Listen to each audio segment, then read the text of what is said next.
Mi querido Toño, déjame saludar al maestro Daniel Marmolejo. Les decía, nosotros estuvimos en Aguascalientes, Daniel Marmolejo, al pendiente de lo que ocurre en Hidalgo, en donde también se puede hacer historia. Si las encuestas en Aguascalientes señalan que Nora Rubalcaba va cerrando la brecha y dicen que caballo que alcanza gana en las carreras de caballos, con mucho respeto, pues en Hidalgo parece que no hay vuelta atrás. Hay algunas encuestas que señalan que el candidato de Morena llevaría una amplia ventaja, casi 2-1, más del 50% de la intención del voto por allá en Hidalgo. Y saludo al maestro Daniel Marmolejo para que nos dé su visión de lo que está ocurriendo por allá. Daniel, te abrazo a la distancia, ¿cómo estás? Querido Vicente, Toño, queridos amigos de Sin Censura, muy contento, Vicente, de poder estar contigo e informarte de justamente este frente electoral que significa acabar con 93 años de PRI, el estado de Hidalgo, con una repercusión muy importante en los últimos días, tras las encuestas que señalarían que el candidato Julio Menchaca al momento tiene 51.4% de preferencia sobre su adversaria, Carolina Vigiano, quien tendría 25.9% y en claro descenso también. Es decir, que mucha gente que esté en el PRI pudiese decididamente darle la espalda a este partido. Priistas históricos, ¿no? Gente que pues siempre ha votado por el PRI, y darle también votos al candidato Julio Menchaca. Y bueno, Vicente, el día de ayer causó revuelo la presencia del canciller Marcelo Ebrard Casaubon, que como tú bien señalas, fue aclamado por la gente.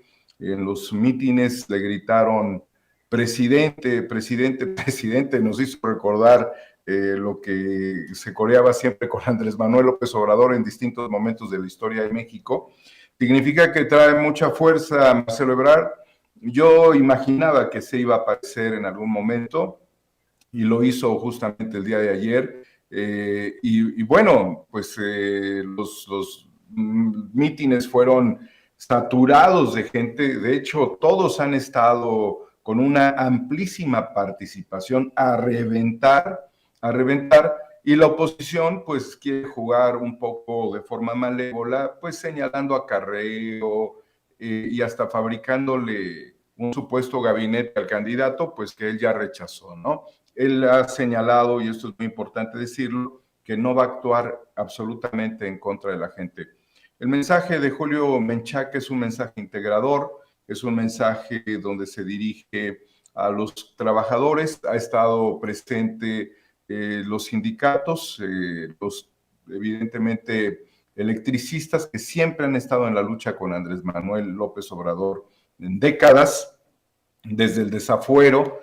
También han estado presentes trabajadores de Pemex que estarían del lado de la transformación, porque sabemos que se ha generado un movimiento interno dentro de la refinería de Tula que buscaría el restablecimiento de condiciones adversas al proceso de incremento en la capacidad productiva al 100% con menor personal, tratando de generar con esto pues un cono, ¿no?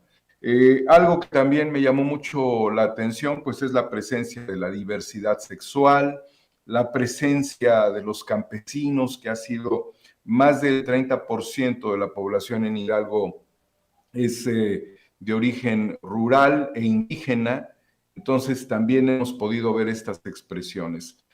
Ha tenido reuniones con empresarios, ha tenido reuniones con empresarias, mujeres de Coparmex. Hoy en la mañana tuvo una reunión con los alumnos del TEC de Monterrey. Es decir, que Julio Menchaca está aglutinando con una gran visión y con una capacidad de transformar al Estado que muchísima falta le hace, querido Vicente. Esto es en términos generales, destacando algo también que es fundamental en este momento. Hay un mensaje de paz, de participación política, pacífica, electoral, que creo que es necesario estimular el mensaje de paz en el estado de Hidalgo.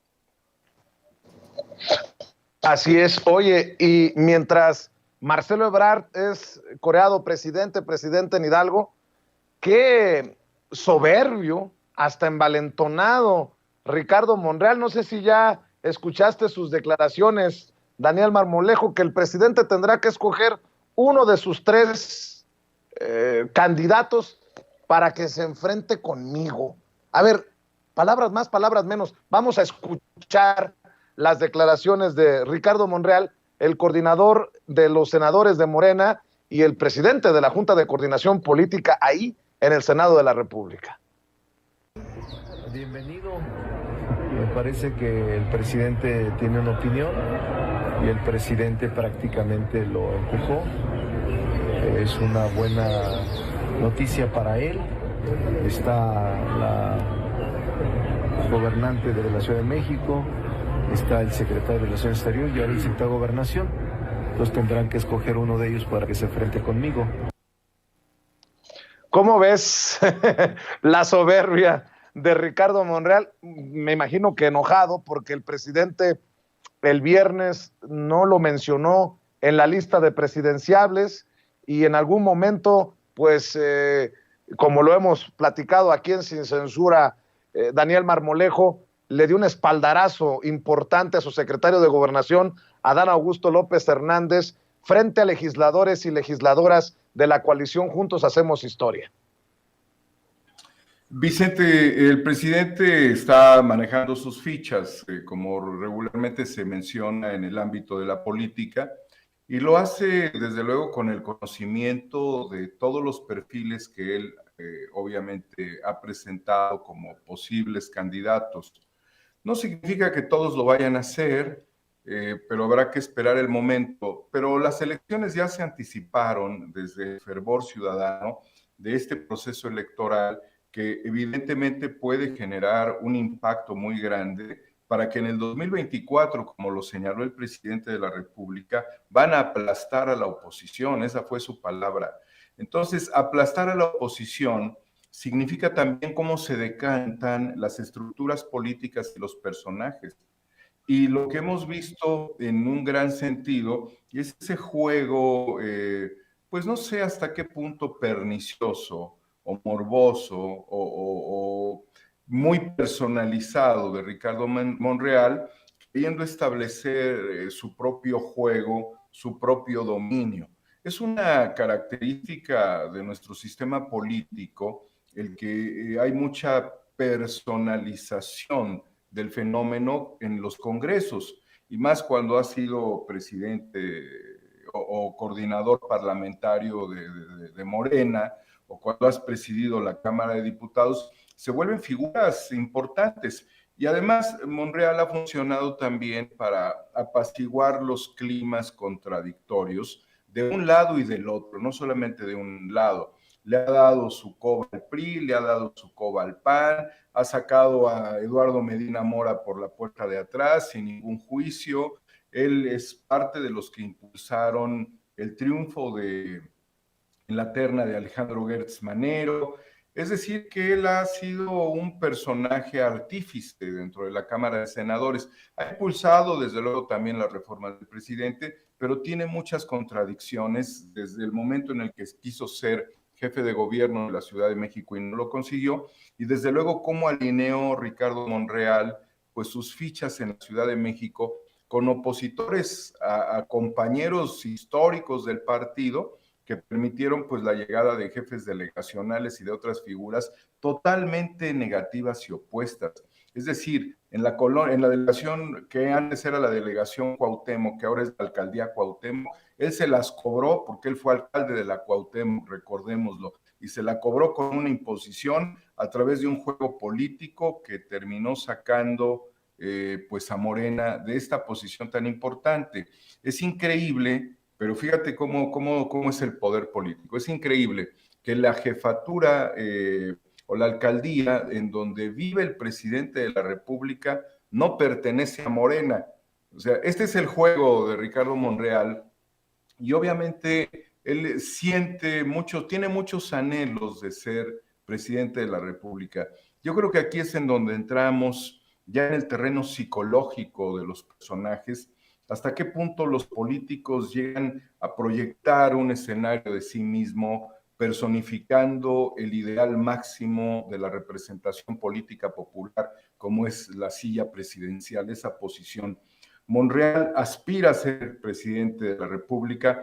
Evidentemente, la presencia, como señalábamos nosotros, el canciller Marcelo Ebrard confirma, además de darle el apoyo a Julio Menchaca, sus aspiraciones políticas por la presidencia del país.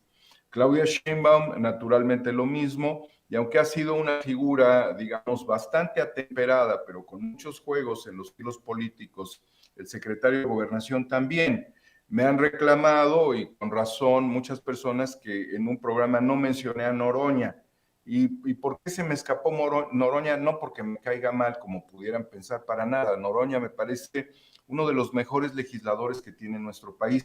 El único problema que yo veo en la presencia de los candidatos es la necesidad, que para mí lo es, de haber sido un gobernante de alguna entidad, de alguna alcaldía, porque esto garantiza algunas cuestiones que tarde que temprano van a generar positivos y negativos. La administración pública, Vicente, es manejar dinero, es manejar personal, es manejar programas y proyectos, es mantener una relación con cientos o quizás miles de trabajadores. Esto es una cuestión ineludible en el tiempo actual, y que Andrés Manuel López Obrador, para ser presidente de la República, fue gobernante de la Ciudad de México y antes también lo quiso ser de su estado, Tabasco. Es decir, había una comprobación de su trabajo en la administración pública. Y aquí las aspiraciones no se acaban.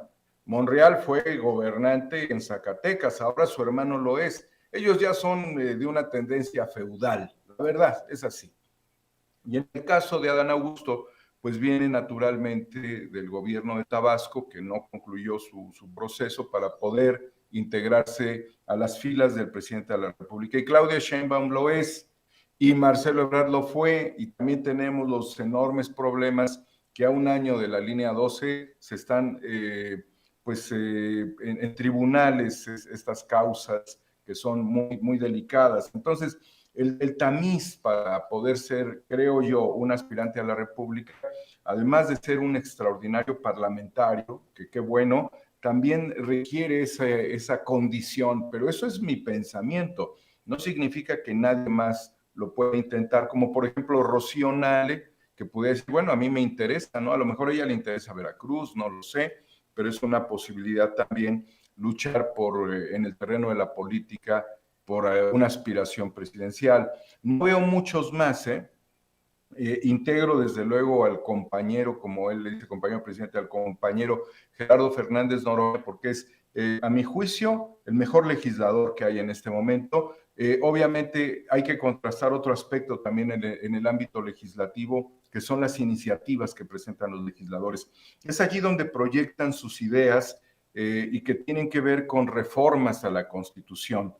Tanto, pues muchos pueden estar abonando y abonando y abonando iniciativas, otros están en un debate parlamentario. Son muchos matices los que tiene, pero Monreal trae una disputa ya muy casada, Vicente, de tiempo atrás, trae una consigna familiar, personal muy fuerte, la ambición al poder, ya fue doblemente gobernante tanto de su estado como también lo ha sido de la alcaldía Cuauhtémoc, ha sido diputado de muchos partidos, ha sido, fue priista, gobernador por el PRD, Vicente también estuvo en el PT como coordinador parlamentario, también ha estado en Movimiento Ciudadano y también ha estado en Morena. O sea, ha sido todo un manejo político impresionante, pero pues que también tiene sus asegúnes. Qué bueno que genere este reto, ¿eh? Ahora veámoslo en otro contexto, Vicente. Qué bueno que se rete y qué bueno que quiera retar, porque puede abrir también un debate que es necesario y que no va a polarizar necesariamente, pero que puede tener argumentos para contrastar el potencial de los legisladores, el potencial de los candidatos a la presidencia.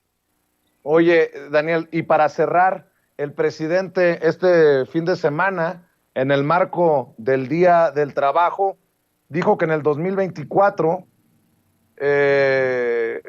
van a seguir ganando los juegos y por paliza. Déjame, estoy buscando sus declaraciones para no poner palabras que no van, pero me llama mucho la atención, perdón, compañeros, no entiendo, disculpen ustedes, perdón. Dice el presidente Andrés Manuel López Obrador, en el marco del 1 de mayo, el Día del Trabajo, vamos a seguir ganando los juegos por paliza, dice el presidente.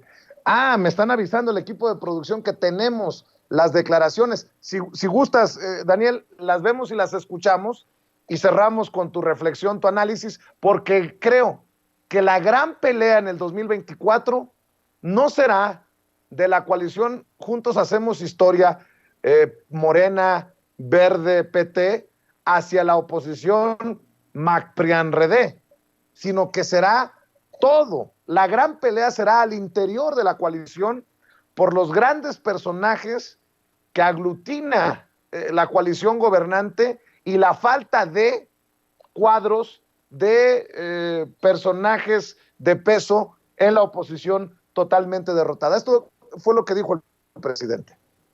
Además tenemos hombres y mujeres también que tiran moña,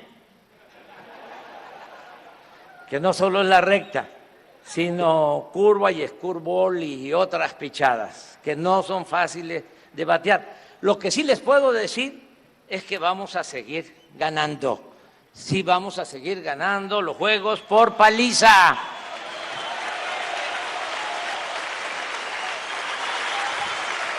Y que estamos muy contentos de estar aquí. Del presidente, mi querido Daniel Marmolejo, en la refinería Olmeca, allá en Tabasco, donde se comprometió a no reelegirse y asegura nuevamente que ya hay un relevo generacional, como lo había señalado ya en Palacio Nacional, en referencia directa a precisamente a Andrea Chávez, amiga de este espacio Sin Censura desde antes que se convirtiera en diputada, puesto que hoy la tiene posicionada a esos niveles. Mi querido Daniel Marmolejo, ¿cómo ves las declaraciones del presidente? Creo que no exagera. Tu reflexión para cerrar. Querido Vicente, queridas amigas y amigos, qué importante evento y qué categórica reflexión del presidente, porque corresponde, Vicente, con una encuesta que es de líderes globales, ¿sí? Por parte de Morning Consulting Political Intelligence. Este grupo de análisis ubica al presidente López Obrador con un 71%, mientras que al presidente Modi con un 77%. ¿Por qué mencionar y reflexionar sobre las palabras del presidente? El presidente López Obrador, aunque muchas cosas no se pudieran concretar en su gobierno, va a dejar los pilares de una potencia media que no existía en México antes de que él llegara. Logró restablecer y resetear el sistema político, al grado de que pues están terriblemente angustiados y contra la pared los opositores. Ciertamente, la reflexión del presidente respecto a que el problema va a estar de este lado de sus partidos y de la coalición, que del otro lado, significa que del otro lado van a estar promoviendo personajes como Ricardo Salinas Pliego, le van a estar tocando la puerta para que pueda ser candidato. Claudio X González pudiera ser también su candidato a la presidencia. Considero que también pudieran estar moviendo algunas otras fichas como la de Lorenzo Córdoba. Es decir que, pero si te das cuenta, es mover necesariamente contra opositores que no alcanzarían ni siquiera el 14% que tuvo la izquierda en otros momentos hace más de 20 años, cuando no alcanzaba el triunfo luego del fraude del 88 que fue evidente. Es muy importante, además, el señalamiento del presidente frente a la clase trabajadora, que es algo que yo he sentido le ha faltado todavía integrar más y terminar de fortalecer. Había líderes sindicales, líderes electricistas, estaban los trabajadores de todo el proyecto de la refinería, quienes aclamaron al presidente. Esta fuerza trabajadora ha hecho, creo yo, mucha falta, querido Vicente, en el proyecto de la Cuarta Transformación, porque era necesario a muchos de ellos que combatieron durante todos estos años contra el neoliberalismo, integrarlos en el juego político. No nada más significa la toma de nota de algunos dirigentes, el proceso democrático que se ha promovido, sino tener al trabajador enfrente, pero de forma organizada, como se dio este día 1 de mayo del 2022. Es histórico, porque va a ser necesaria la fuerza trabajadora para continuar en una segunda etapa con el impulso de todo lo que el presidente López Obrador ha generado, para entrar a un proceso de desarrollo económico-social, en donde los sindicatos, los trabajadores, en general, la gente que se ha dedicado a trabajar por el bien propio, el de sus familias y el de la nación, recuperen la posición de tener una economía que les permita vivir, Vicente, vivir. Ciertamente, y no hay que dejarlo a un lado, pero para nada, el incremento, desde luego, en el salario mínimo, como se le ha llamado históricamente. Estos incrementos que han sucedido en la frontera y en todo el país. Pero la clase trabajadora se hace necesaria hoy porque el presidente López Obrador le va a dejar al próximo, al sucesor, sucesora, le va a dejar los pilares de una potencia media que habrá que desarrollarse en el terreno industrial, Vicente, para fabricar los vehículos mexicanos, para fabricar los aviones mexicanos, para fabricar las computadoras mexicanas, para fabricar el litio y las baterías para los vehículos mundiales. Necesitamos ese potencial. Tenemos ya números negros por más de 8,000 millones que ha obtenido la Comisión Federal de Electricidad.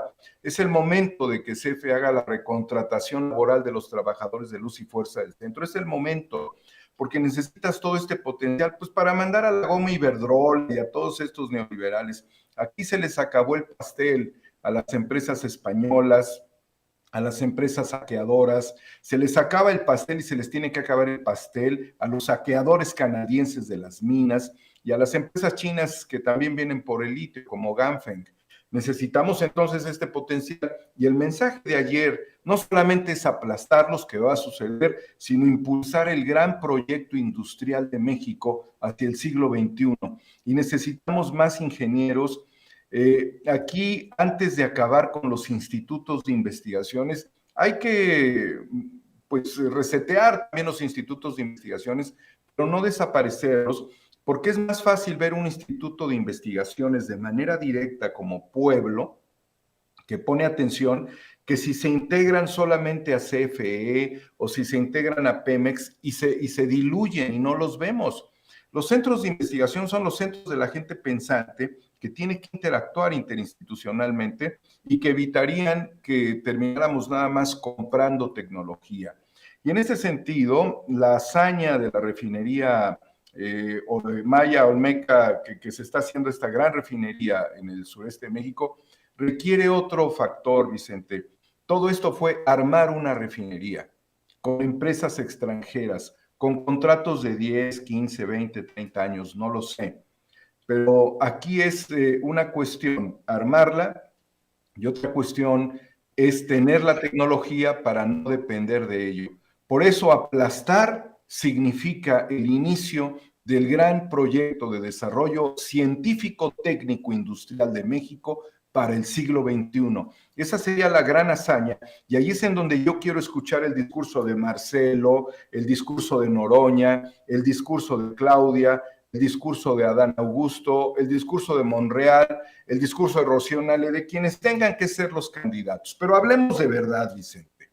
Por eso yo propongo, y le voy a insistir al presidente sobre este tema, que la Secretaría de Economía se renueve, y que en la Secretaría de Economía cambie por lo pronto el letrero, Secretaría de Economía Social, porque la economía la hace el pueblo, la hace la gente, la economía es de todos, y mientras nada más sea una economía cupular, no vamos a tener el desarrollo de modelos económicos para, como le dije al presidente, y lo insistiré 1 millón de veces, y 2 millones de veces, y 3 millones de veces, necesitamos el desarrollo cooperativo en todos los lugares donde hay infraestructura del Estado.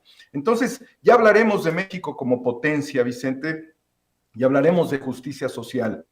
No solamente es poner infraestructura para que vengan los extranjeros, como siempre lo hacen, hacer inversiones y tomar el control y volver a los indígenas maleteros, volver a los indígenas operadores de segundo nivel. No, necesitamos ser dueños también de los proyectos colaterales. Por eso la Secretaría de Economía se tiene que llamar Secretaría de Economía Social, y por eso el gran impulso que aplastaría en las elecciones a la oposición no solamente es para ganarles, sino es para transformar con todos los pilares que dejaría Andrés Manuel López Obrador a su sucesor. Qué interesante tu reflexión y tus propuestas, querido Daniel Marmolejo. Como siempre, yo comprometido también, como tú lo eres con Sin Censura, para que la audiencia, esta audiencia diferente e inteligente, vaya y apoye 4A República, que vaya y apoye tu cuenta en Twitter, que vaya y apoye lo que hagas y lo que hagamos, mi querido Daniel, porque tenemos una llamada pendiente más al rato. ¿Por qué no cerramos precisamente con esa invitación para que amor con amor se pague, Daniel? Vicente, muy agradecido porque este es el medio Sin Censura que verdaderamente tiene una enorme repercusión en el análisis crítico y en la construcción de un pensamiento positivo para nuestro país. 4A República en YouTube, donde están todos sus amigos. Desde aquí le mando un saludo a Joaquín Ortega, quien ha abandonado el hospital para tomar un proceso de recuperación que puede ser prolongado. Desde aquí todo nuestro cariño a Joaquín Ortega, luego de este tremendo episodio cerebrovascular que lo ha afectado, pero que deseamos su restablecimiento gradual, progresivo y necesario, porque él es un baluarte para nosotros. Y en Twitter, querido Vicente, Homo Ex Novo, agradeciéndote siempre la oportunidad de compartir contigo. Aquí estamos, Vicente, al pie del cañón, vamos a seguir luchando y ojalá se logre el 6 de 6, vienen elecciones el próximo año, el presidente va hacia Centroamérica. Alina Duarte, la gran Alina, la escuchaba reflexionando sobre la Cumbre de las Américas en 2005, el presidente, pues ya difunto, de Venezuela, Hugo Chávez, señaló, nosotros, refiriéndose a los presidentes, dice, vamos de cumbre en cumbre y nuestros pueblos van de abismo en abismo. Pues hoy México puede ver el mundo distinto. México camina en un paso ascendente hacia la cumbre. Muchas gracias, Vicente. Gracias a todos. Te mando un abrazo, Daniel. Te llamo más tarde para echar la platicada. El querido maestro Daniel Marmolejo, el incorruptible Daniel Marmolejo, hablando con nosotros sin censura.